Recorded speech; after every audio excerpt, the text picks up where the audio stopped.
Более подробно о прибытии сторожевого корабля «Чебоксары» расскажем в нашем вечернем выпуске, а сейчас к другим темам. В Чувашии стартовала выставка-демонстрация «День поля». По традиции с передовыми технологиями агропромышленного производства можно познакомиться на базе Чувашского научно-исследовательского института сельского хозяйства около деревни Михайловка Цивильского района. В программе не только знакомство с образцами новой сельскохозяйственной техники, но и осмотр посевов, обсуждение результатов проведения эксперимента по внесению удобрений на специально отведенных делянках.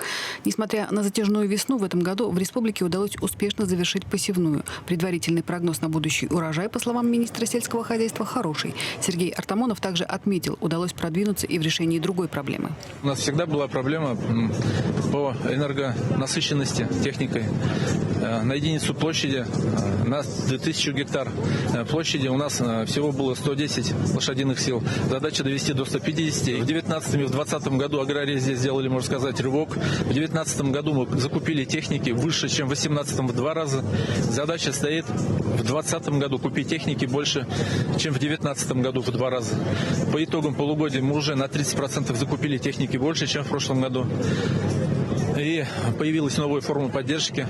С этого года в Чувашской республике на покупку российской техники и на покупку техники стран Таможенного союза возмещается дополнительно 40%. Такое решение принял руководитель региона.